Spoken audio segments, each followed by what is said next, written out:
Hey, everybody. It's Tom Foster here for episode 8 of The World of Marketing. One day I'm going to do that to a little tune, a little limerick. But today's a special day because I have one of my good friends and top ace clients, Scott Swear. First of all, you got to tell everybody how to pronounce your name. Is it tomato or tomato? It's Swear. Swear. At least that's how it's pronounced in South Dakota. There you go. Yeah. So, very good. So, Scott, we've just spent the whole day talking. You've come in from South Dakota with the boss lady, Sarah. I have. We'll talk to her in a little bit. But you have got to be one of the most successful law firm practices that we've ever had at Foster Web Marketing. And so I want to thank you so much for, one, choosing us to be your partners, but also for flying across the country to hang out with us today and tell us a little bit about how you got here. It's been great. Thanks for having us. And we always like to come out here. This is our second trip to the actual Foster Web footprint. So we were very excited to make our second trip today. Well, thank you for doing it. And you also are involved in great legal marketing. So you've come out for a couple of boot camps, right? Boot camps, mastermind. Yeah, you're in the mastermind group. Yeah, we any information that we can have, we're pretty open to it, and we love doing this type of work. All right, so let's do it. Let's talk about you, and let's talk about where you came from. Like, I remember a couple years ago, this is a couple of years ago, where we did the redesign campaign. Yes. And we got on a call, you and I was sitting next to Gretchen, and you started the conversation, and I was like, wait, is he going to break up with me? That's kind of how I thought it was. But you told the story of when we first met, your office was in a refrigerator. Yeah. So tell me a little bit about how you and what's the city? Avon, South Dakota. And what's the population, or then was the population? Well, it's still the same. It's about 600 people. We try to include maybe a few pieces of livestock to pop up the population a little bit, but in actual people, it's 600 people. 600 people. So that's where your law firm started. That's where my law firm started a little over 9 years ago, and it was me and my legal secretary in an office that was about the size of this table. Red shag carpeting on the wall. The carpeting on the floor was much older than I was. And a town of 600 people. And that is where the law firm started a little over 9 years ago. So before the 9 years, what were you doing before you started that? Yep, I was in private practice, and then I was also an assistant attorney general for the state of South Dakota.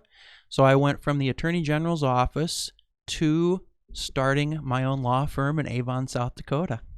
And are you from Avon? No, actually I'm not. I'm from Madison, South Dakota, which is a huge town of 6,000 people. So Madison is considered to be urban in South Dakota. So that's where I grew up. So why did you go to Avon?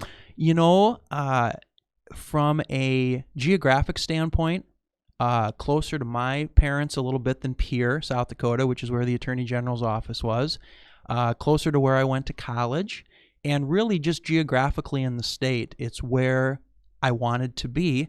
I never thought I would be having a flagship in Avon, South Dakota for my law firm. So funny. But it's worked out just great. So you started there, and so tell me a little bit about the practice that you started. Yeah.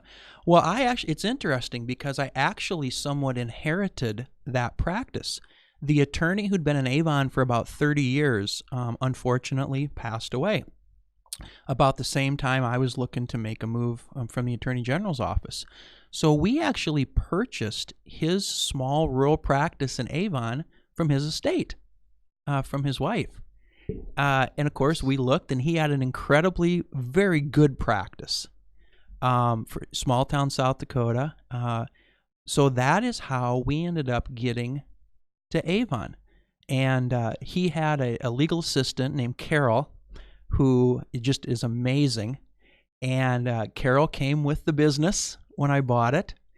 And, in a small town, things get around pretty quickly.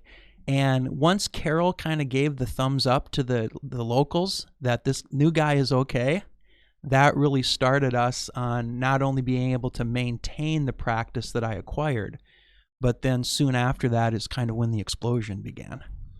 So you basically bought a list. Bought a list of clients, yeah. Small rural town clients. I want everybody to hear that for a minute. Yeah. Because that's what you did first. You didn't like just say, you know what? I'm just going to put my stake in the ground and start advertising as a lawyer here. Yeah. In Avon, South Dakota. You went and found, did you go look for this guy or did you stumble across, did you trip over it? It kind of just was I tripped over it. I knew the attorney who was in Avon before. Knew he had a pretty good practice, but just had never given a second thought about it. So when he passed away, everything kind of fell into place as far as the business part of it went. But you didn't really understand then the power of the list back then. Nothing. No, You had no didn't know, idea. right. Had no idea. So you got that going. And you're a smart guy, and you're a great lawyer, and you're a very charismatic, very likable person. So that helped you. You know a lot of people. Thanks. Yeah. Right. Yep. Okay, it's true. Yeah. Thanks. So so tell me what happened next after that. Okay. So in 2012, I started to kind of do a little research on the internet. Because I thought, you know what, I think we've got the practice in pretty good shape. I've retained almost all the clients that were part of the book of business that I bought. But I thought, is there something more that I can do? And I was searching around on the internet, and I found Great Legal Marketing. And I'm looking at this and thinking, well, this is definitely interesting. I don't know if it'll work in a town of 600 people in the middle of South Dakota, but I ended up taking the leap, and in 2012, I came out to my first GLM summit.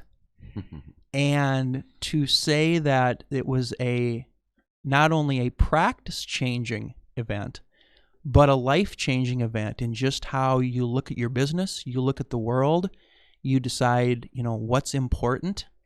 But most importantly, you find out a structure that if you follow the structure and you follow the principles and you do it consistently, it doesn't matter if you're doing it in Los Angeles or New York or Columbus, Ohio, or Avon, South Dakota.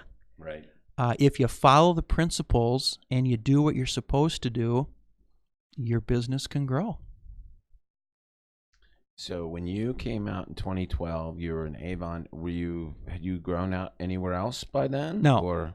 Really? I had added my sister as an attorney, and we were still in the same office about the size of this table. We just added another person. That's so funny. And the red shag carpeting was still on the wall. It was, Do you have pictures of that? Actually, when we moved into our new office building in Avon, which we built, we actually took a knife and cut a big square from the red shag carpeting, and we have that in our new office to kind of remind us of, hey, here's where we started. Right. And yeah, so I imagine that a lot of people that are listening, that are calling or listening in from their own red shag carpeted offices, it's a little creepy. It's like the vans that we grew up, those red shag carpeted vans. Absolutely, and that's exactly what it was like. Thomas is laughing. Yeah, well, okay. So once you went to GLM. Yeah. Went to GLM and was absolutely blown away with a new way of thinking about my law firm.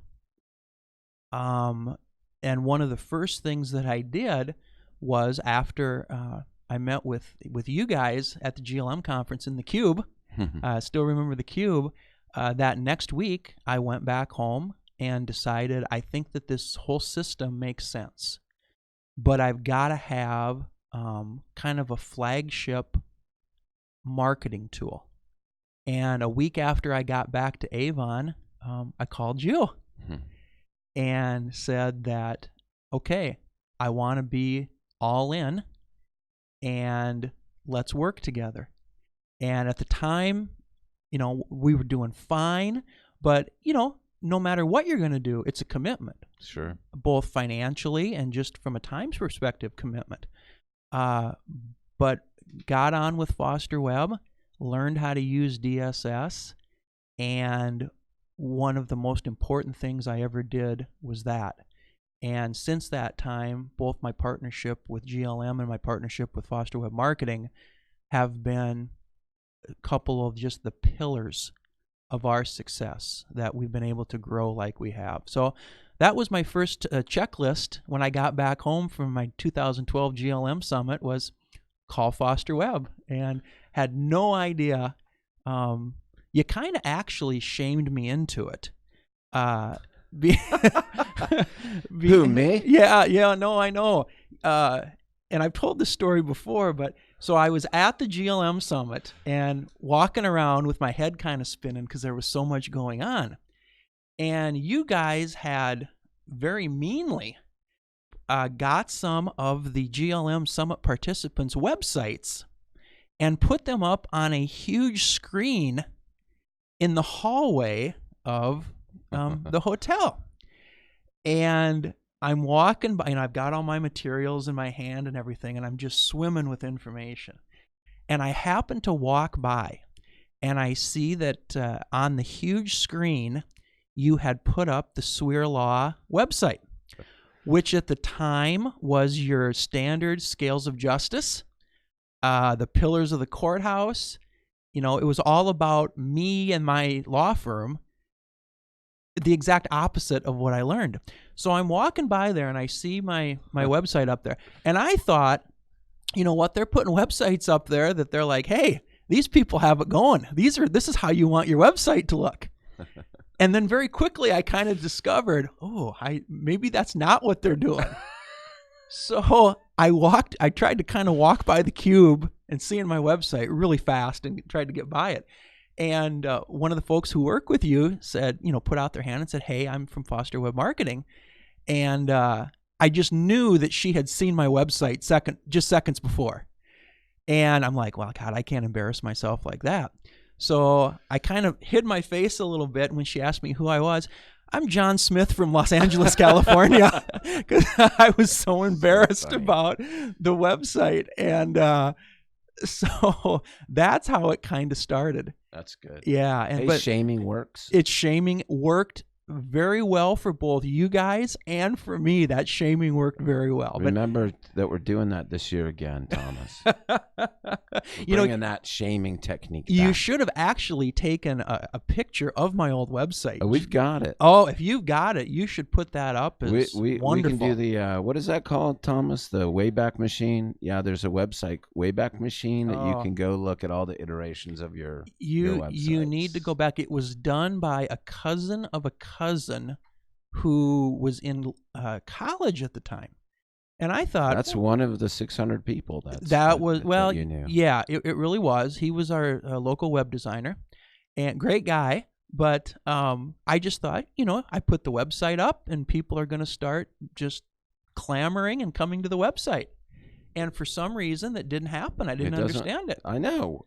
It's phenomenal. It's phenomenal how that works. You just put it out there to the world, and people should, Bob Battle famously said to me once when he heard somebody complain to me about why they weren't on page one. He's like, thank God it doesn't work like that. Thank God it's not that easy. That's exactly right. So everybody can do it. Everybody can do it. Just put up the website, and if you're not on page one, then obviously something's wrong. Are you showing that out to everybody, Thomas? Put that up on. I don't even want to see that. Is this the one? Is that one of them? Yeah. Yeah, it's one of the many. Is that the one that you were talking about? I love the law books. This is my favorite. Yeah, the law library. What do you have going there? You've got the law library. You've got. I like the picture of the sun and the.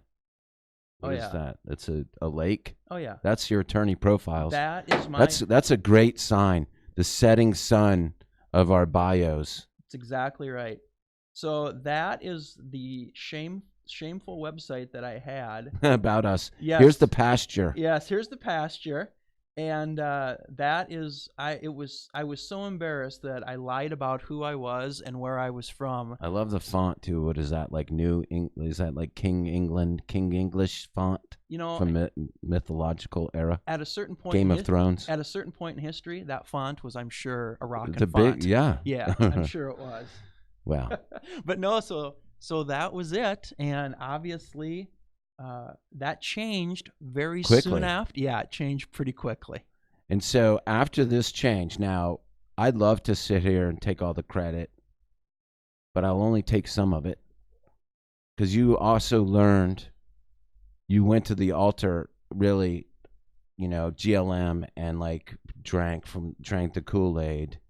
And I remember listening to you when you did your Marketer of the Year. Yeah. That you won. Like hands down, like, so I'm talking to a winner here, gang, big time on lots of levels. But one of the things that you did was you went home after you got the website. What did you do? You went to work. Went to work on it. So the summit would have been in October. The website we probably got it up in around January, a couple months later. And as many of you probably know, the winters in South Dakota can be cold and snowy. So but not to Sarah. Sarah's like, whatever. Yeah, Sarah, coming from Alaska, South Dakota's warm. Like, I was like, is it cold? Nah, it ain't cold. It's got like it is cold. It does get like 30 below. She's like, but that's not cold. No, apparently not. Okay. 30 below is even cold for us in South Dakota. Okay. Yeah, that's a little chilly. So for January, February, March, and April, while we had cold weather and lots of snow, every night and every weekend, I would sit at my kitchen table using DSS and pounding out content after content after content. Now, luckily, I like to write. Yes. Now, the hard part was, you can't write content like you're writing a brief for a judge or another lawyer. And that's hard for attorneys because we've been taught, this is the new way you have to write.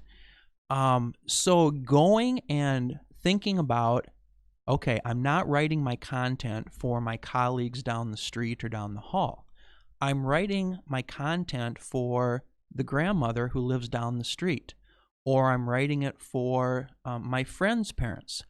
So that was a whole different way to think and how my writing was going to change. But more importantly that I learned, who's my target audience? My target audience is not to impress my fellow attorneys. My target audience is to write very simple, concise content that can educate people about what are sometimes complicated legal matters. And I've really found that that's really become an art again, to be able to make that transition to write where you're writing for your clients or potential clients. So I was pounding out content for those first 4 months, and it just kind of became something after that we just put a consistent plan together. And we still put out, between social media and through DSS, we put out 2, 3, 4 pieces of content yet every single day. And it's amazing. Wow. It's amazing after a couple years, all of a sudden you look back and the amount of content that you have just doing something every single day. Wow, that adds up over the course of a year. Okay, and I want to talk about that, but I want to back up a little bit because you hit on it, and this is something that I want many of my students to hear. Dan Antonelli, you're one of them. He's a great guy, estate planner, Dan Antonelli up in New York, right? Antonelli and Antonelli boutique estate planning firm that's just starting, really, getting after writing content. Great lawyer, writing great stuff, writing to lawyers. Mm-hmm. He's got his section symbol. You know the section symbol? Oh, yeah. Yep. That's in sentence 1. I was like, what does this symbol mean? He's like, section. Mm-hmm. Duh. What's the matter with you? I'm like, I'm going to start throwing some SEO symbols at you. I'm going to start throwing some code symbols at you. Uh-huh. So you're right. And like, if nothing else, like you've got to dumb this down for the rest of us people.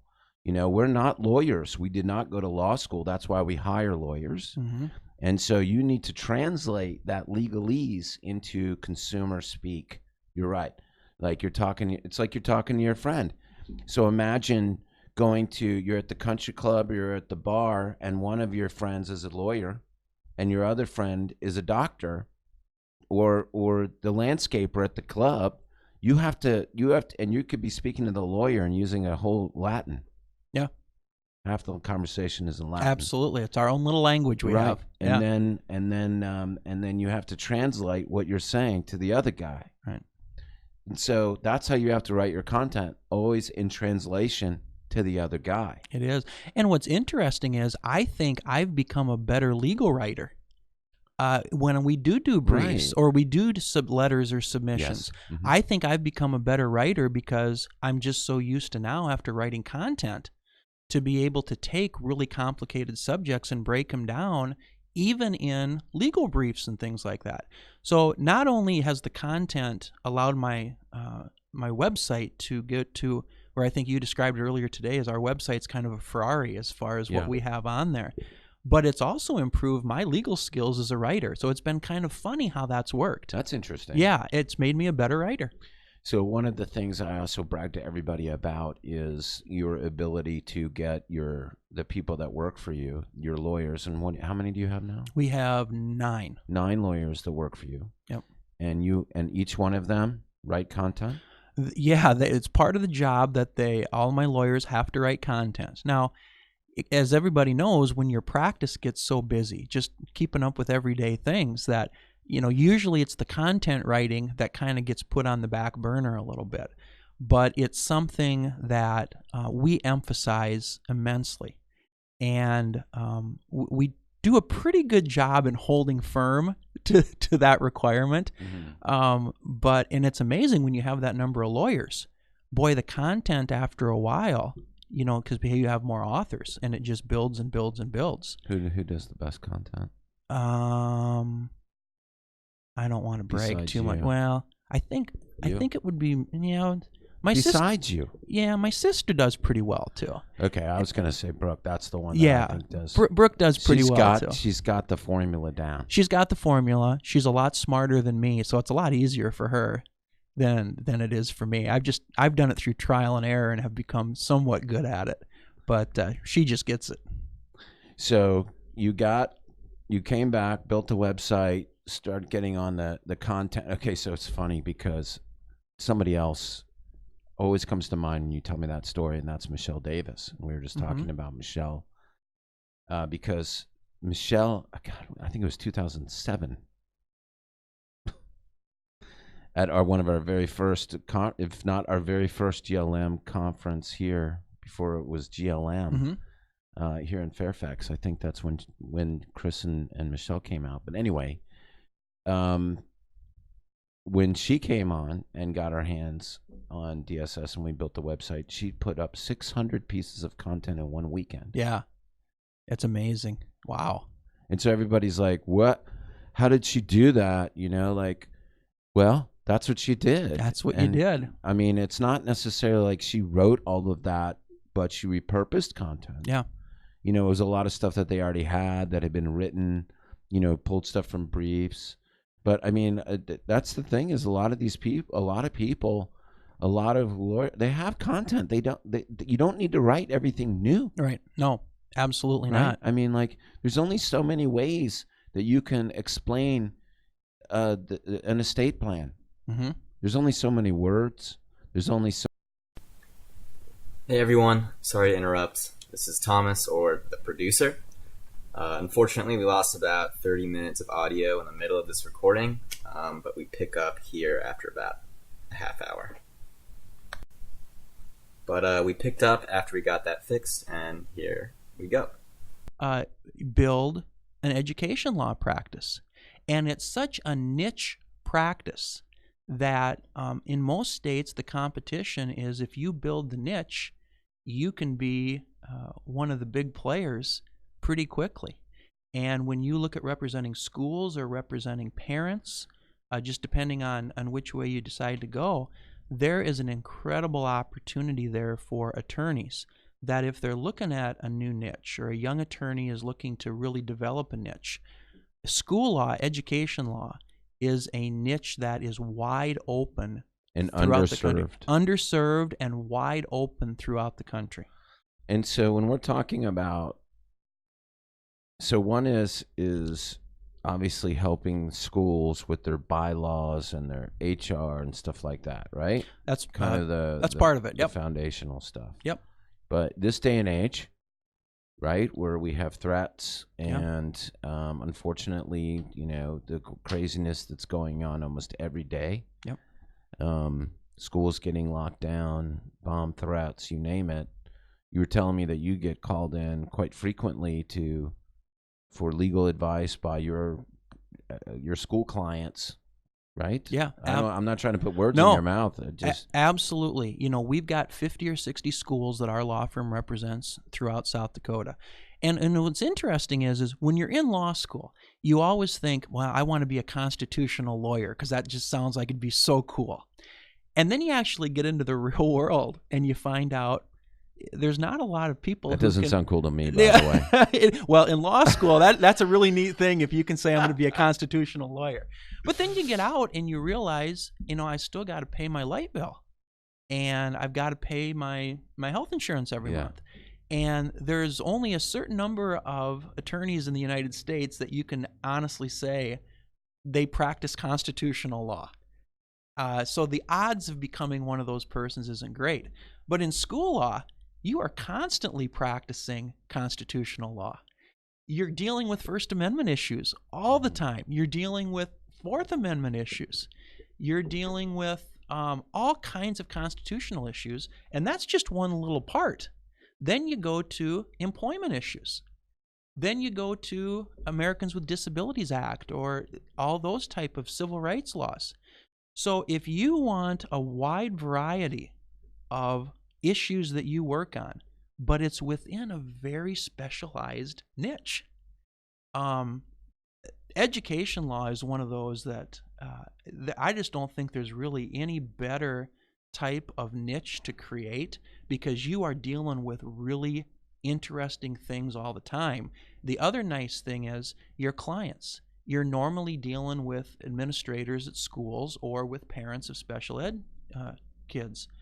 And for the vast majority, you're dealing with really good, educated people that you can become. Some of my best friends are my school superintendents who I didn't know before, who I'm now their school's attorney. They're some of my best friends now.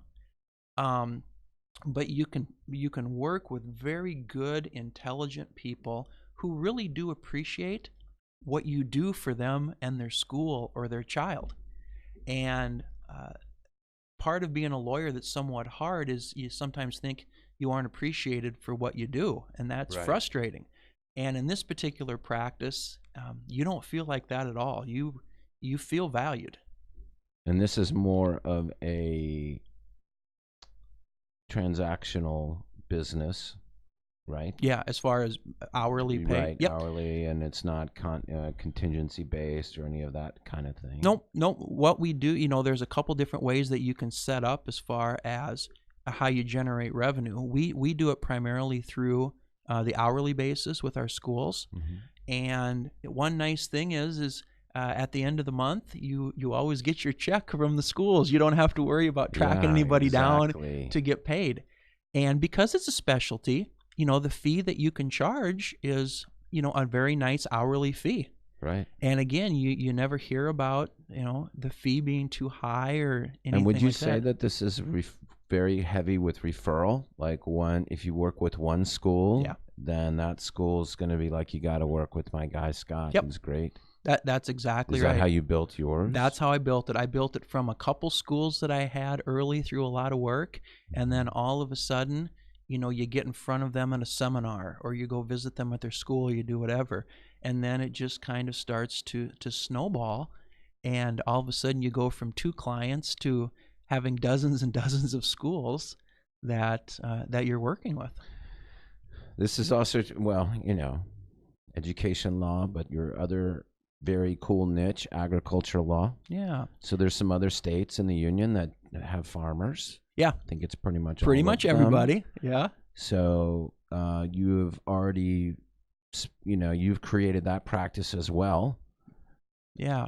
As part of our agricultural law practice, we've started to really get into crop insurance bad faith. And for a lot of people, they're probably wondering, what's crop insurance? I mean, don't have the slightest idea. But obviously, throughout the country, anytime you're an agricultural producer, you normally will have insurance on your oranges or your apples or your corn or your soybeans. But it's not farmers. It's not them. No, it's not. Not the insurance company. No, it's not. There's about 3 main insurance companies in the United States who do provide crop insurance for ag producers. And just like any type of bad faith case, be it automobile bad faith, be it whatever, your crop insurance companies have to act in good faith, just like your other insurance companies. And when a tornado comes through South Dakota and it wipes out somebody's cornfield, you have an insurance agent who comes out to adjust the claim. And sometimes the adjuster maybe doesn't do as good a job, or maybe doesn't quite follow the rules like they're supposed to. And that crop insurance bad faith practice that we have has really been something that over the past couple years has gone well beyond just South Dakota. Because as you said, every state has farmers. Yeah. And like I said, it applies to oranges, apples, corn, soybeans, whatever. So we've kind of taken that as another niche. We've written kind of the leading book on bad faith crop insurance in the country now. And we are seeing those cases really start to pick up. And you talk about a niche within a niche. Right. Crop insurance bad faith is a niche within a niche. There are not many people throughout the country who do that. Yes. And as well as you do it with a system. With a system, yep. And with people who really know ag. Because ag is its own different animal when it comes to language and everything. Right. Yeah, it's not something that you can just decide, I want to be an ag lawyer tomorrow. Ag, that's agriculture, everyone. Yeah. When you first said that, I was like, did he say egg? No, ag. Right? See, that already we're talking a different language. Yeah, but part of ag law could be eggs. Totally. Because you're dealing with chickens and everything else. So, no, it's really become a niche that, again, not many people are doing it. And I guess our farm background in the Midwest with our attorneys, it really makes it an area that is not only interesting, but it's an area that we know really well, too.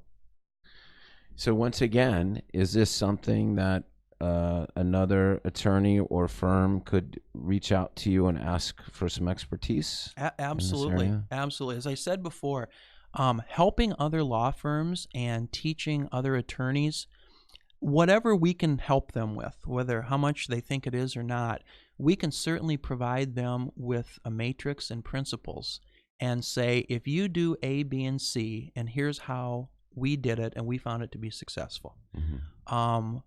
Those are easily areas that we can help attorneys get into and show them our system and say, here's how we did it. And that's the easy part, by the way, everybody. Hard part is actually copying it and implementing it. Yeah. It's always like that. We talked earlier about P90X, which I do that workout too. And if you have P90X sitting on your bookshelf and you never take it off, right, you're going to stay in the same shape. You can't blame Tony Horton. No, you can't blame Tony for not taking it off the shelf. Right. And it's the same with the principles that we teach in terms of building a practice. You have to put in the work. And if you think that there's a magic bullet or a shiny object that will lead you to where you want to be, I think you're going to be pretty disappointed. Is pay-per-click a magic bullet that you use to get where you are? No, we use pay-per-click once a year when we have a huge bike rally in Sturgis, South Dakota. That's what I was going to ask you about. Yeah. That's what you did last year, that big move you did. You brought the practice there, yep, right? We did. So every year in August, the Sturgis Motorcycle Rally I think it's now the biggest motorcycle rally in the country every August. And we do pay-per-click for that week of the rally.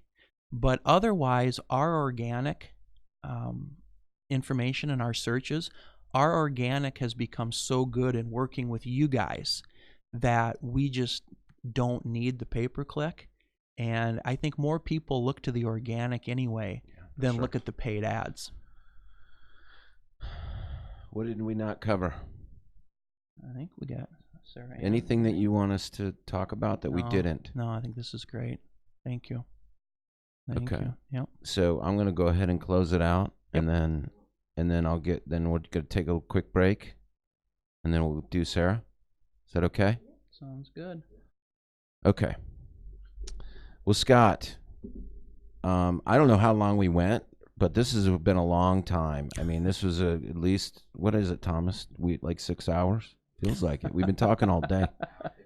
Yeah, that's a pretty good one. So, great talking to you. Great being here.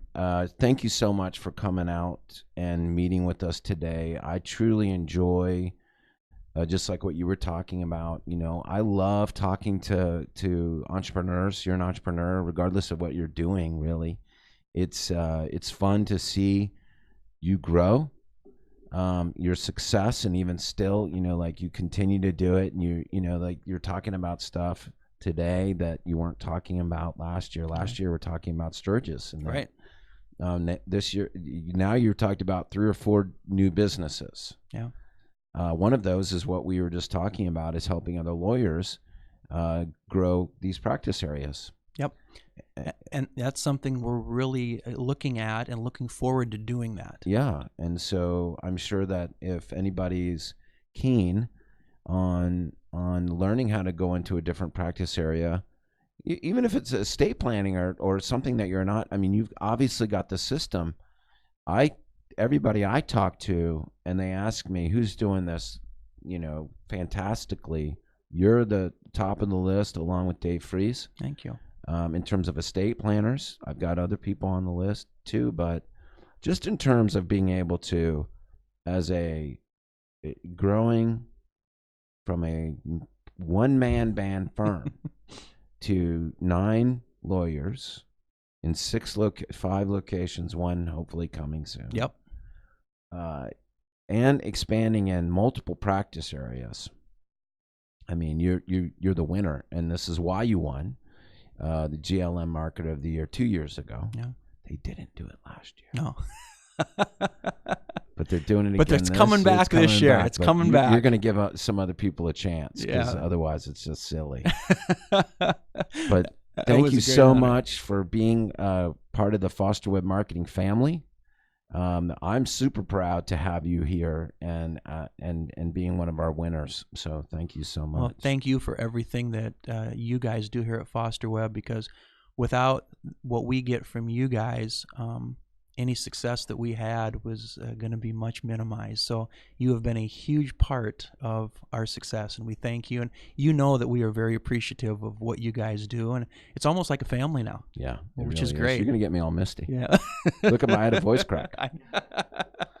Okay, so we're going to end our episode 8 with Scott, because we got a special here, and I don't know how I'm going to do it, but it's a double world of marketing. It's kind of like we have to be continued. Yes, it's kind of like a doubleheader. It is. It's a doubleheader. Yeah. Because we're going to meet Sarah Travis, who is the genius behind everything that goes on. She is. At Swear Law. Yep. Right. Yeah, absolutely. But we're going to do that after a commercial break, and I'll reintroduce all that again, because I have to do it better than that one. Here we are for episode, what is it, episode 8? No, this is episode 8.5. I'm going to give you your own episode. Oh, You're episode 9 Woo! in the world of marketing. Made the big leagues. Because you are. So everybody, I'm so thrilled to have right after Scott Swire. Thank you. Scott Swear. Swear, yeah, see, tomato. That's right. I'm going to say it different every time. Sarah Travis. Yes, sir. You are the marketing genius behind the firm. That's very, very thoughtful of Well, you. he says that. He does. He flatters me, and that's a lovely thought. I work hard and I appreciate that, but I get to stand on Brooke and Scott's shoulders. So everything I do is because of the foundation they built. So, how long have you been working with them? It'll be 3 years. 3 years. Yeah. Do you have a marketing background? I do. I earned an MBA in marketing and general management. Wow. Yeah. Now, when I came to Scott and Brooke and started working here, it was a traditional business school, traditional marketing, none of this crazy direct marketing, guerrilla marketing stuff, So it was all very new and very different. And having been to a traditional business school, we tore businesses apart on paper and we put them back together, and we focused on analytics and all these data points. Right. So this was a lot like that, in that we measure the ROI on everything we do and we follow up on everything. But it was so creative and so unique. And the thought that we could actually approach people and talk to people directly, it was amazing to me. It was enlightening almost to be able to think in that way. That's the information and education-based marketing. Mm-hmm. So when we were listening to Scott on the last podcast, he was talking about it's 9 years. So you came into the picture 3 years ago. Mm-hmm. So math says he was cruising along for 5 or 6 years without you. Correct. And when we were just talking earlier today, you guys were friends. We were friends. Mm-hmm. And you actually hired him as a lawyer, Yeah. and that's how he was your lawyer for family law and then estate planning. Correct. And that's how you got to know him. Yep. And he would come visit you and tell you his problems. Is that kind of really good? Pretty well done. It was, I think in the beginning it was more of a sympathy because we were one of his first clients, so kind of started out at that. But over time, it really became a genuine friendship and interest in one another's success. And I think that's one of the greatest things about being able to work with Scott, is that he wants everybody to succeed, not just himself. And so everything we do is built on this premise of how can we help you be successful. Yeah. And it's an amazing thing to work with somebody who wants your success, genuinely, truly cares about you. And I appreciate it. Ben Glass is a lot like that.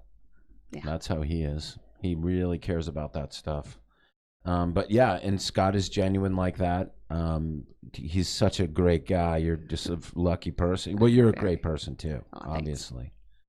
And it's very funny. We were just laughing about it again because when I first met you, I thought you were his wife, or his sister, because the way that you are together and finishing each other's sentences, and it's a very comfortable, and it reminds me a lot of Buster and I. You're right, exactly. So you're the one that makes the magic happen, really, from a marketing standpoint. You're working with John Spare here to get marketing stuff done. So, but just tell me like a little bit about what a marketing day looks like for Sarah. Well, I start my day. Oh, wait, here he's coming back in. Oh. No, I'm just kidding. You can keep saying all those things you were saying. Just waiting and chomping at the bit to talk to Scott every single day. I just pine away. That was perfect. Get up in the middle of the morning. Please, Scott, text me. Talk me. Where's my text? And then I don't answer my phone. It's funny.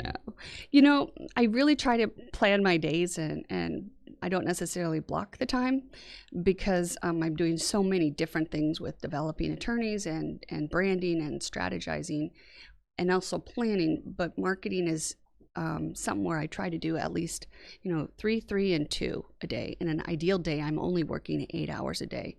So maybe 3 hours of marketing, 3 hours of learning, and then 2 hours of actually implementing this stuff. And creating. Are you really that organized? I try to be. Wow. Yeah. But then again, I go home with a pile of stuff and work late too. So not that organized. So Never mind, I did another voice crack. What's going on? Filter that out. Will you do that, please? Edit. I doubt he's going to. Okay, so 3, and 2. Do you have staff? I don't have a personal staff, no. I mean, we all work together in the Sioux Falls office to get everything done. We don't even have a janitor. Like, we do our own dishes, we do our Wow. own vacuuming. You have the lawyers do that too? Yep. Wow. And in part, that's to keep them humble. And Clean up your own garbage. That's exactly right. That's good. You guys are tough. You Well, I know, guess you don't need a big staff if you have the lawyers doing the content and their community service. Do you have them do their own social media? No. Uh-huh. But I have them feed it to me. You know, they might create a very nice long article, let's say, and then once we put it into DSS, we might just blog it out as a smaller piece. We might take pieces of that long article and do frequently asked questions. But when I do the social media, and let's say Charlie wrote an article, I might say, hey, did you hear what about the SWAT team that came in because somebody didn't pay their electric bill? And then it goes to the blog on the website, which gives them a little bit more information. So I've got a teaser to some more information. And then I link that to the full article where people can get all of the information if they want to.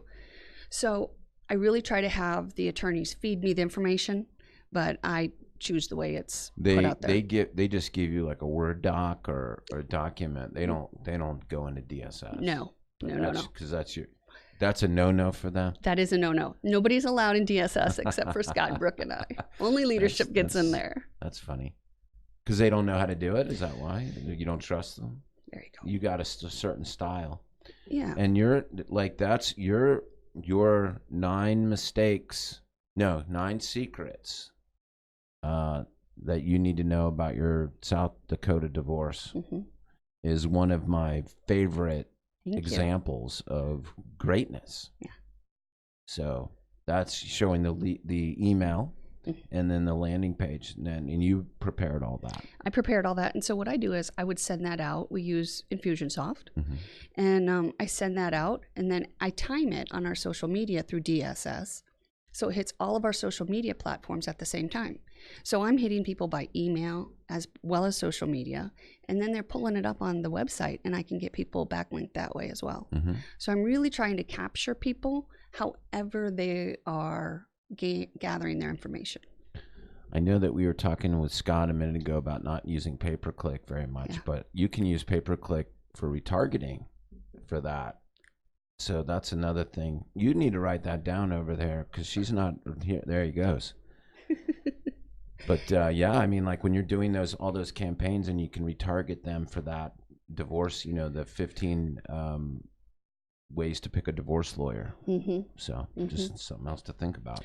And that's one of those hard things is how many times can you rephrase something before it gets stale, right? And so when Scott goes in and re-optimizes a page or thinks about it from a different approach, it helps me because then it becomes sort of this new material and content that I can put out there in a different perspective. And so even though it might be the same old thing, like the 10 tips or 15 tips to choosing a South Dakota attorney, we can present it differently. Yeah. And client A may not get to it that way. It might resolve in somebody else in a different way. So that helps us really get to more information out to people that way. Yeah, but you don't want to be afraid. I don't think you're saying this. I mean, like you want to recycle that information because, the person that you've sent it to somebody 50 times, but they're not thinking about divorce the first 49 until that morning their spouse says, I want a divorce. And now they're like looking at that stuff. So it resonates differently. Right. Yeah. By the way, you're going to learn a lot of that stuff in Dave Free's world about, if you say to someone, don't think of the color blue, that's all they're going to think about. So it's that suggestion. And the way that you're right, did you write that? Did you write the way that you're writing is exactly Like that's why I love to show that example, because it's not like rocket science. It's not legal prose, what you don't want to write. We were just talking about Right. that. It's really writing what is the benefit to the client? What are their fears? What are their concerns? What are their desires? What do they want the outcome to be? And you are empathetically saying, here's what's going on with you. And oh, by the way, we're here to help you if you need it. And as a business major, somebody who hasn't been trained in the law, I have this sort of Yeah. side view of it where I can really see it from a different way that Scott sees it. So allowing me to take hold of it and do it, and him walking away and trusting me to do it, has really been beneficial, because we've really tapped into different markets and approached our target and our perfect client in a very different way. Well, obviously, we were just talking about he's grown from in 9 years. He's grown from one refrigerator, shag carpet, wallpapered office, which sounds terrible in every respect. Like I just envision like one of those old mobile homes, like down by the river, in a shag van? carpet. Yeah. And then there's Scott. It's kind of creepy. So, like, I'm sure he was motivated to get out of that situation. And here he is 9 years later with 5 offices and 9 lawyers. And how many practice areas? 10? Yeah. Something like that. Yeah. It's been a growth mentality, and really scaling up each time has been somewhat challenging, or I would say presents its own sets of challenges. Sure. You know, when I came on, there was somebody who was doing a fine job, just was very traditional marketing, and really didn't buy into this concept at all. So doing traditional marketing in a traditional way and getting the very traditional results. Then you had Scott over here, who was really busting at the seams to do it this way. And when we're growing in different paths and different ways, sometimes we have to say sayonara and go your own way. Was it difficult for you to embrace this education, information-based marketing because of your experience in doing it the old traditional way, if you will? Were you like, what is this nonsense? I would say because of my own traditional doing it, my way of doing it traditional, yes, but also because of my life experience, I realized that there's not just one way to skin a cat, and it's important to be educated. Obviously, you have a whole world ahead of you and a life to live that you need to grow and change. And so this was just one of those parts of my growth and changing. And so opening up my mind to a whole new idea, it wasn't scary or intimidating. It wasn't beneath me. It was very inspirational. I was able to really get a lot of ideas. And then to have him behind me saying, oh, that seems like a good idea, go do it. Yeah, getting the support. Yeah, it was fabulous to just have that push and say, yep, go do it. So how many, you've gone to all the Great Legal Marketing, how many? 3? 2? 2 or 3? Probably 2, I think, yeah. Do you get something from those? Oh, man. I get something from, it doesn't matter if it's a GLM Gold Call. I have my notes. I get stuff from that. I get stuff from Charlie's little cheat sheets that he sends out every periodically. I get something. I go home from the 3-day summits exhausted because I've got a notepad full of ideas and inspiration and ways that we can come about this way or this practice area in a different way.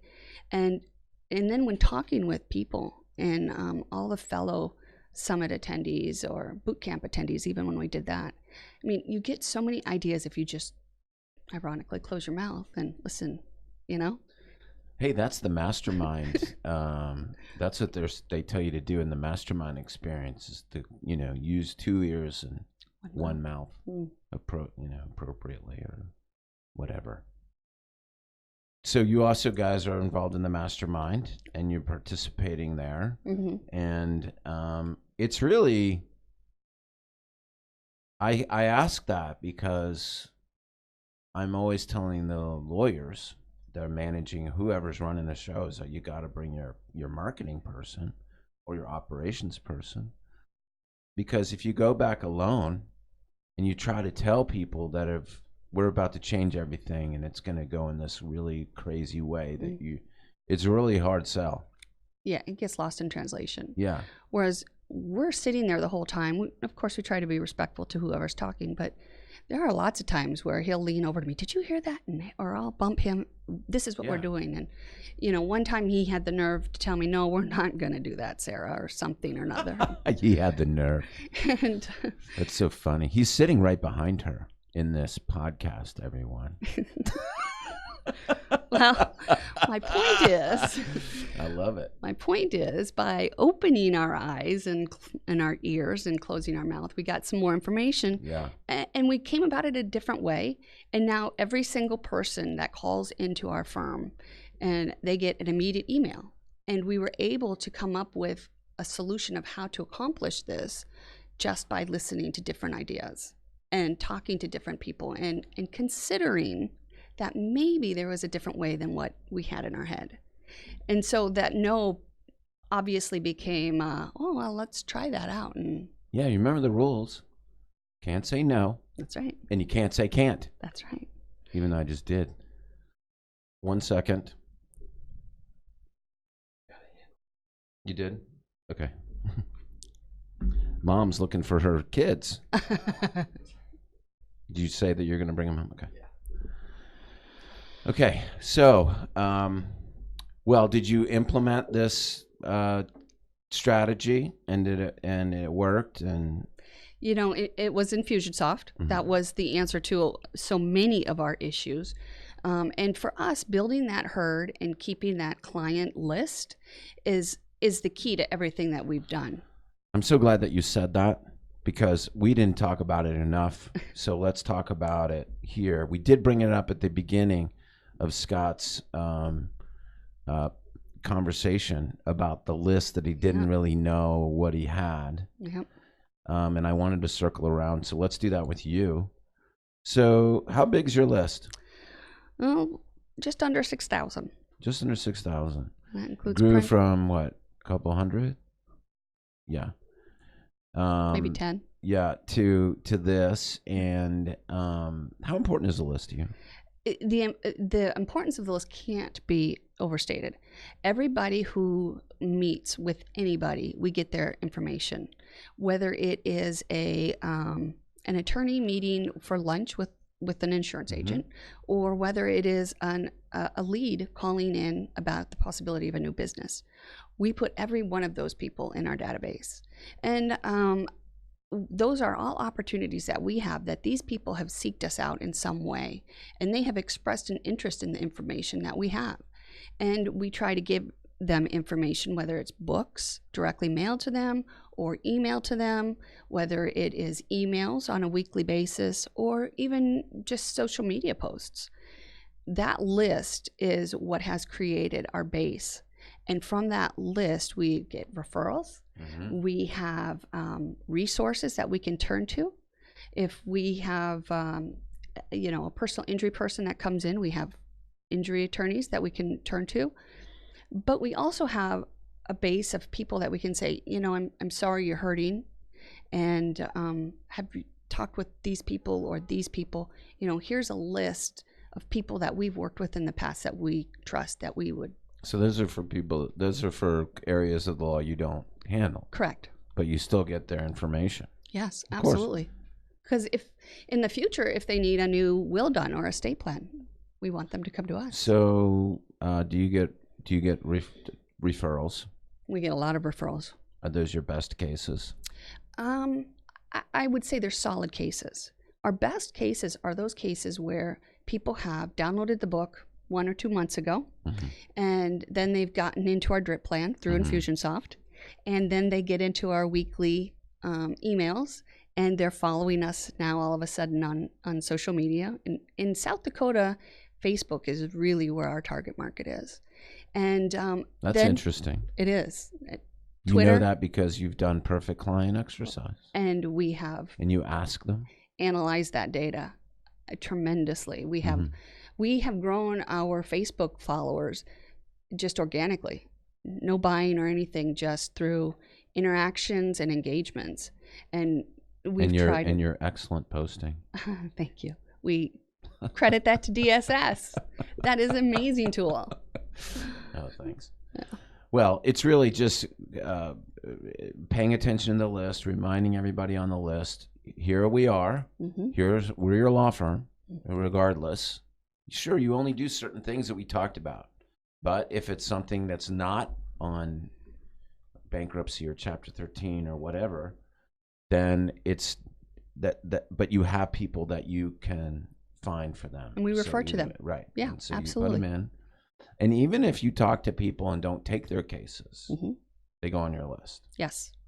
Because Absolutely. and you go ahead. Qualify it. If we talk to them and we don't take them as clients because that person is not an ideal, perfect client, then they come off our list very quickly. Right, because they're not a perfect We're client. not going to waste our resources. But they could be a perfect client that doesn't have a perfect case. Absolutely. Right. In which case they stay on. Yeah. And so you've got people like farmers that might, I've got a bad faith claim, Mm-hmm. and they go through that. And so they go and you do that, and they're on your list, Mm-hmm. and they're getting their Tip Tuesdays, and they're getting their divorce, the 9 secrets you need to know, and oops, 5 years later after they got their money for their bad faith insurance thing, they're getting a divorce. What normally happens, surprise everyone, because no one nurtures their list, they'll go back out to the web, the cesspool of the web, and do a search, or actually do this first. They ask somebody that they care about. Mm-hmm. I need a divorce. Nancy wants to divorce me. Do you know anybody? And that person's like, yeah, here's my lawyer, or here's somebody I talked to where I don't know. And then they go to the web. Why let them do that? How many times has that happened where you're like, they hired another lawyer and you meet them and you're like, hey, great to see you, John. What's been going on? Oh, I was in an accident. Oh, yeah, what happened? Oh, and I ended up hiring well, why didn't you hire me? That's what I do. Yeah. I hear this all the live long day.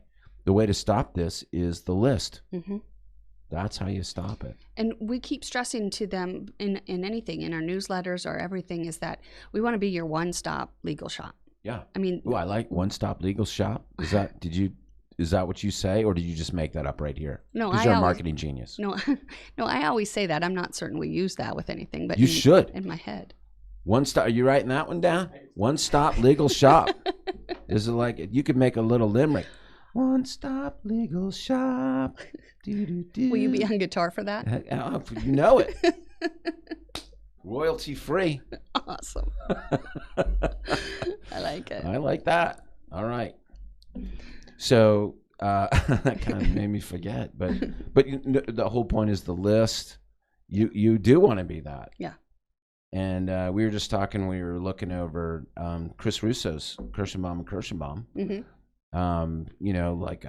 We were looking at his videos and the style, because it's very similar. Yeah. They've been around a long time, and that Kirschenbaum and Kirschenbaum name is a well-known name. Mm-hmm. Because of the town and how long they've been there, and the message, we're your lawyers for life. Like, there's no need to go anywhere else, and that same thing is true. Every law firm should be doing that. Mm-hmm. I don't care if you just do one practice area, like a lot they just do personal injury. Well, that doesn't mean that, like, if you help somebody, especially, yes, they're going to come to you. And they have, and you help somebody with something as intimate as a personal injury that changes their life. Right. And you help them and you see them through that into a successful result. Of course, they're going to trust you. And if they come to you and they're like, hey, I'm getting a divorce now, or I'm going bankrupt, you don't want to be like, sorry, I've already helped you. Like, go use the other guy. Right. Right. So it's and Rem Jackson was here doing podcast last time. We talked about this same thing. Nurture your list. Nurture your clients. It is so much easier and less expensive to keep existing clients than to find new ones. And I'll throw something else out at you here is, we have the farmers who are generally older. They don't sometimes use email or go on the web. And then we have... But they're on Facebook. Well, they might be on Facebook, or they just might get our printed newsletter. Sure. Right? Yeah, So we'll we print it, target of them course. with that. But then we can also reach the same amount of people or even double by doing it with email. So we really try to do both, print and electronic. Well, I get that question too. Email, just in terms of newsletter. Yeah. Email or print. And it's not either or, it's both. Yeah. Email is cheap. It's practically free. Yeah. But that's also how it works. And like everybody knows, the objective of email is to get people off of email to your website as fast as possible. So to get their attention when you're getting thousands and thousands of emails and we're all doing the same thing every day, just deleting as many as we can or just skimming through to see the ones that are from people that we care about or they say something that catch our attention. Correct. So, and I was just doing a talk about this the other day about print newsletters, and we have it on our growth chart. I keep like going over here because that's where the growth chart is. But it's under print newsletter, but it's really direct mail as a whole is underutilized.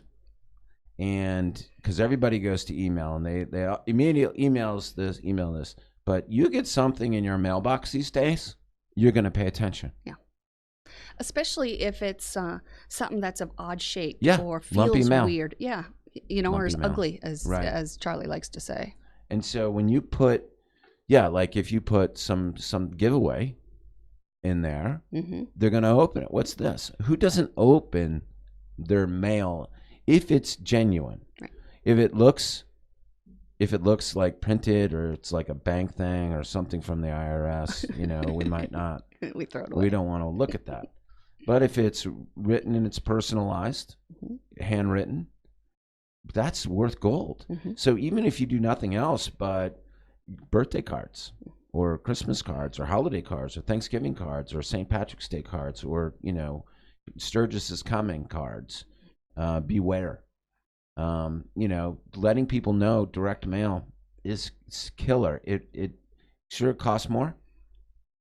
I'm not saying go send it out to your whole list without testing your list first because it can be very expensive, but it works. It does. We did a campaign within our office a few years ago, and it was the Thank You Note Challenge. And it was to see who could send out which attorney or staff member, all equal level, equal ground, who could send out the most thank you notes to anybody. Whose idea was that? That'd be mine. That's a great idea.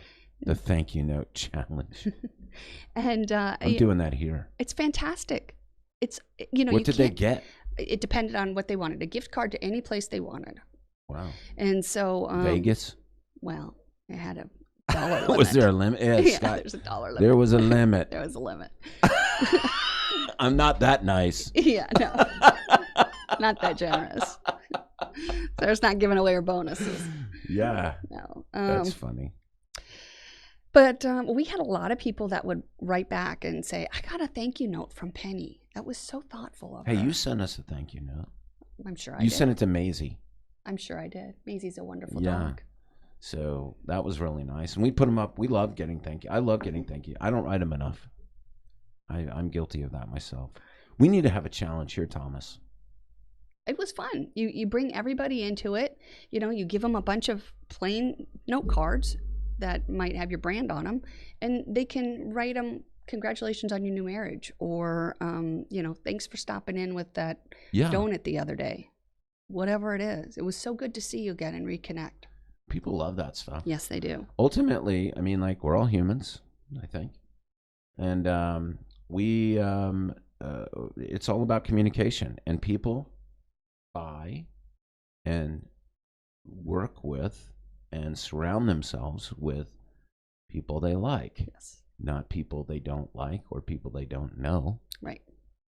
And so when you're surrounding yourself, clients, with, once again, it's the perfect client. These are the people that come in. They don't ask you how much it costs. They don't freak out when they get the bill. They're like, "Is that all? Please, wow!"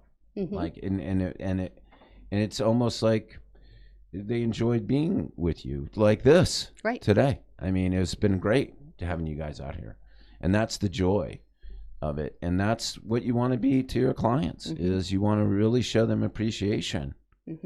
Unless you don't appreciate them, and then maybe you should think of doing something else. Yeah. No, I agree. Like evil, like doing evil things. Taking over the You can world. edit that out. No, it's good. Let's keep it in. So, Sarah, what kind of advice would you give marketing? I'm putting you on the spot here, but I like how you looked up there. Other marketing directors. What advice would you give them to tell their managing partner lawyer that is not so sure about this information marketing, education-based marketing? Let me prove it to you. It took a long time for Scott to turn me loose on the social media. It took a lot of trust. You know, when I started, he had somebody who was telling him that you can only do no more than 2 posts per week, and they have to be legal based and all this other stuff. And I said to him, after hounding and maybe throwing a temper tantrum, that Okay, so I'm writing down tenacity, hounding, and temper tantrums. I said, let me prove it to you. And he said, what are you going to do? And I said, I'm going to have a contest. I went out to Target or wherever it was and bought a couple Easter baskets. And I said, I'm going to give these Easter baskets away. I took a couple pictures. I think I actually started with one. And the overwhelming response within like 2 days, he said to me, you're going to have to give that away to more than one person because we have so many people. I said, it's only one basket. It's one basket giveaway. I said, would you like me to go get another one? Yeah, go get another one. Otherwise, people are going to be fighting you to get it. You're good. After that, he said, whatever, just do whatever. Okay, so the next thing is be manipulative. No, it's be aggressive. It's do your research. I love that. Oh, I was only allowed to get one basket. Well, let me qualify this also. I paid for it. Well, I did it on my own. that's good. I proved it. I believed in it. And I said to him, I'm going to put my money where my mouth is. I went out, I bought it, and I did it all from scratch. And I showed him, this is what I expect to get. And all of a sudden, we're blowing past that. And he's just like, wow, you can't fight numbers when they're right in front of you. And that for me was the benefit of coming from a traditional business marketing standpoint, is that I have all those analytics in my head and all those formulas in my head that I can show him and say, this is working and this is how I know it's working. And so for me, the tenacity of being able to believe in something and say to him, I understand your point. However, hear me out on this. And being open, maybe, once again, maybe I need to come at it from a different perspective in a different way. But he and I are able to work together well enough that he can see when he's going to lose the fight anyway, just like I know when I'm going to lose it. Well, you guys are a great team. A lot like Dave Freeze and Lisa. Yes. Great team. You got to have people that are going to work with you, and you got to have people that are going to challenge you. Yeah.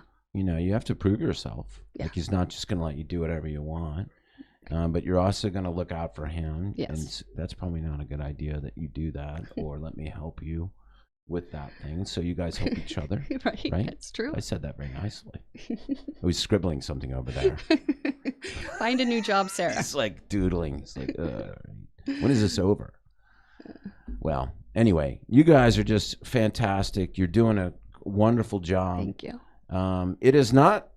This is a journey, Yeah. right? It's not something that you just do one day and then you sit and forget. Right. Right?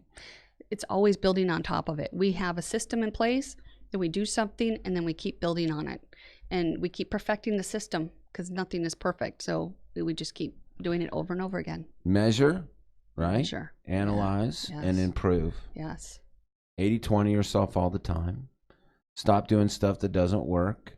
So one of the things that you bring to the table is the whole very, very disciplined focused on ROI and the data. Yes.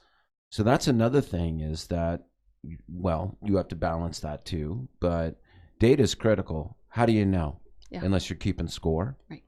So that's true of, so you're keeping track of like, well, leads coming into this traffic source, leads, and I'm just saying leads, and then those aren't even clients yet. Right. But then how do we convert those leads into clients? Correct. What sources are doing that? And then also, where are those terrible clients coming from that nobody wants?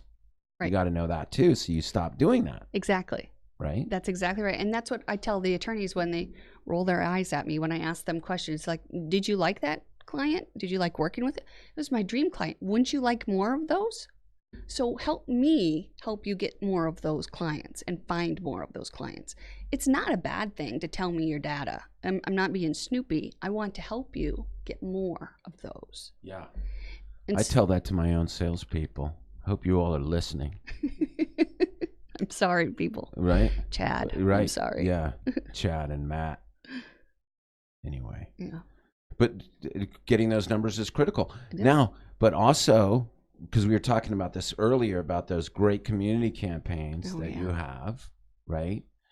You know, bringing in the veterans for the sports games and all that. There's a lot of work that goes into that. Yes, there is. Those community efforts and even print newsletters and these kinds of things are hard to quantify. Did they, like, from 1-to-1, right? Mm-hmm.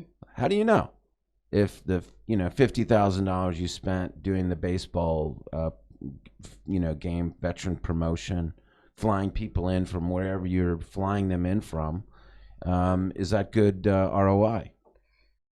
You know, and this is the irony of that is we can tell you that no, it's not good ROI, but for our brand, it's beautiful. Well, that's what that is. That's brand marketing. That's a different thing, right? It's Exactly. a different slot. Exactly. But it's just as important Right. as those other things. When we didn't do Canaries baseball this summer, we wanted to hold off and do more hockey in the last season and in this coming season. The calls and the emails that I got is, why aren't you? A riot. Yeah. Why aren't you doing Veteran of the Game for baseball? So that's a kind of branded narrative. I mean, that tells you everything about There's brand my awareness. ROI. Right. Yeah, right there. It's a different kind of ROI, but it tells me that people are missing it, that people want it, that it's making a difference in people's lives. And we're not doing that, in this case specifically, Veteran of the Game or Hero of the Game, necessarily to find clients. It would be great if we got a few clients, but our goal in that, was really holistic. Yeah. And to have that feeling of pride and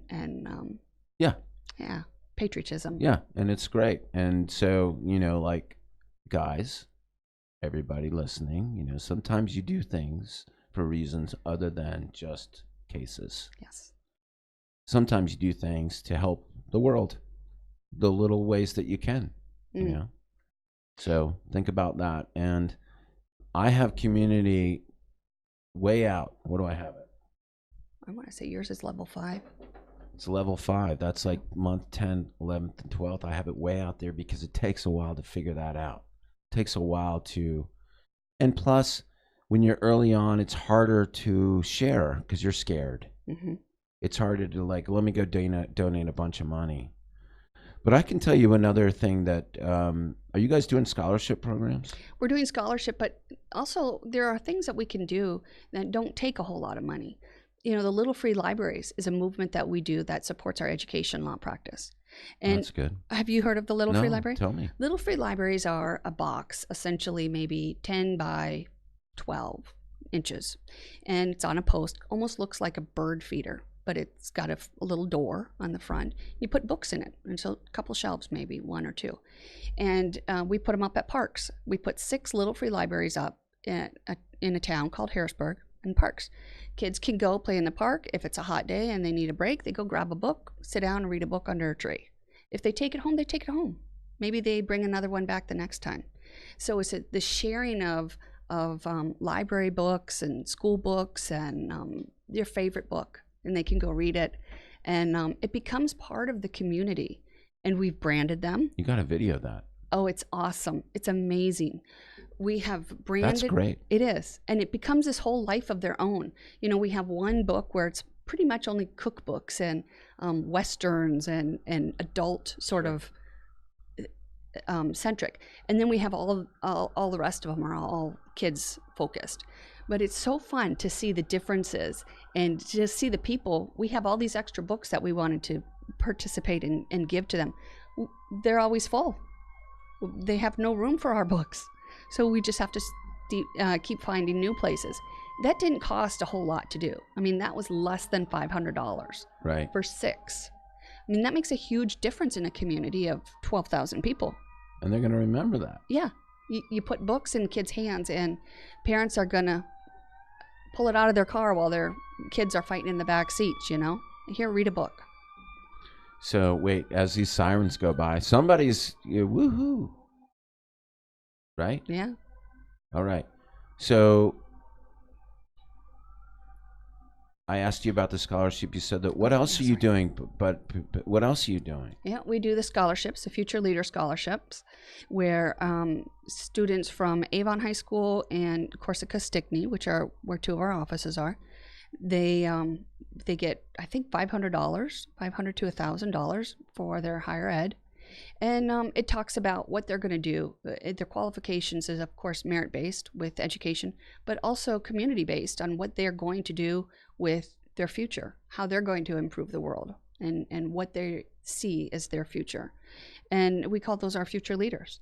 So we believe in the future of our world by educating them and by supporting them through these monetary donations. So that's going to come back to you bigger. Yeah. So I have a lot of clients that do the scholarship, and the ones that have done it the longest, these are now professional athlete. Like if it's an athletic scholarship, they are now professional athletes that come back and say like that $1,000 is what I needed, what my family needed to make us through that month, what fed me that month. Yeah. I mean, they remember that stuff. That comes back. And I know a lot of clients that have their, big sports celebrities back in, and they talk about it. Mm-hmm. Plus, just, press loves this stuff. Yeah. So people are like, ask, how do you get good backlinks? I just turn back. This is one of the way to get good backlinks. Do good things in the community, and the community will reward you with excellent, relevant backlinks. Yes. We did a campaign early on in 2016, I think. Maybe it was Christmas 2016. It was for the Humane Society. We quantified all of the PR that we got from it, press, print, and online. And it was almost $15,000 worth of free over the course of 2 months. I mean, that's $7,500 given to us, basically, of free press. And it was on TV, it was print, it was online. I mean, we got the gamut. Social media. It was incredible. That's fantastic. So, I mean, like, you guys have done it all. I mean, like, you've done this whole growth chart from the beginning to the end, back and forth in every practice area in every city in 9 short years. And you're just really getting started. Yeah. Like, talking to Scott, he's like a bait. Like, I just woke up. He still has that kind of, and he's talking about these other practice areas and doing these other things. It's exhausting, isn't it? No, it's exciting. It's the best. Yeah. It's well, great job, and good for you, because he, I'm sure he would be successful. Yep. He's that guy, but he's more successful because of you. Thank you. And I think he would agree. He's nodding his head over there. Thank you. So, thank you, Sarah. Thank you for working with Scott, finding each other, and you guys working with us. And another one thing I want to thank you for specifically when it comes to that is that, Scott, you were with us for 4 or 5 years, even before Sarah came on board. And I'm sure that you came with, here's what I've been doing all of my life. And then you came in here and Scott says, well, here's DSS and here's Foster, you work with this. And a lot of us come with our own preconceived, here's how I do things. And so I want to thank you for patiently learning this or understanding this, and then working with us and being one of our very top great marketing directors that we love to work with. Oh, thank you. You're welcome. It's been my pleasure. You know, the Foster team supports us to no end, and it doesn't matter what issue I have. All I have to do is pick up the phone. And Joanna, John, you, Buster, we could not function without y'all. We appreciate thank you. Yeah. I mean, we love it. So, okay, Thomas, have I exhausted anything else, Sarah, that we should cover here? I don't think so. Scott, I think we've covered pretty much everything. I mean, like rock stars. Sportsmanship challenge. Something about that. What is that? The sportsmanship challenge. Oh, the sportsmanship challenge. Yeah, so let's talk about that. So Ben Glass started the soccer referees. Yeah. And with soccer teams, the sportsmanship challenge, because Scott is so into basketball. And everything, right? All of the sports. Yeah, he loves all the sports, but basketball is his thing too. And I don't know. It's his thing. His thing. He loves all sports. He chose basketball. I think he saw the need the greatest. Because of his height. Because of, I think. Sorry. I think he was at a basketball game and saw some unruly parents. Is what was the impetus of this. That's every basketball game. Yeah, but this is high school, or JV. And he recognized the fact that there was a need, even in these small towns, for let's talk about sportsmanship. Let's open that conversation up and talk about being good leaders, even in junior high. And what does that mean? And what does it mean to win? And what does it mean to lose? And how does that relate to life? And so we really took Ben's idea and we tried to mimic it, make it better, whatever your viewpoint is. We put our spin on it. And we went into different schools and different school districts and gave them an incentive. If you don't get any technical fouls, how about that? Good. No technical fouls for the entire season, you win X amount of dollars. And that can be used towards your parties or your uniform, whatever you need. It's a blank check it's a check for you to do with whatever you want. And we had an overwhelming amount of school districts that wanted to participate. We had volunteer, recreational teams that would call us. Can we participate in this too? Yeah. And there is this need to get out there and to talk with people about let's be good winners and let's be good losers and let's just be kind to one another. And that's really what we try to do is not every day is a good day and we can't always be nice to people, but we can always be kind. I'd like to see a parent sportsmanship award somehow done. I'd like to figure out how to do that. That would be a good one, right? That would be a good one. That's something. Let's challenge Ben for that one. Mm-hmm. That's a good one. It would be. Because so often, especially like at hockey games, the parents are the crazy ones. Parents are crazy. Yeah. I remember Thomas, I was coaching football, when Thomas played football. I mean, the parents are the worst. Yeah. They're the worst. Anyway, you parents out there. Don't be like that. Don't be a downer. Sarah, thank you so much. Fantastic work. Thank you. I look forward to working with you for many, many more years. Until he has a office in every state. Thank right? you. Yeah, that's right. Thank you, Tom, and thanks for everything that the Foster Web team does for us. All right. So this was episode 8, right? Of the what? Oh yeah, and 9. No, this is Sarah's got her own 9 of the world of marketing. Dun, dun, dun, dun. Working on it. I forgot to say still working on that. Still working on it. I said working on it. All right. Thanks, buddy. Good job, Thomas. Thank you, Tom.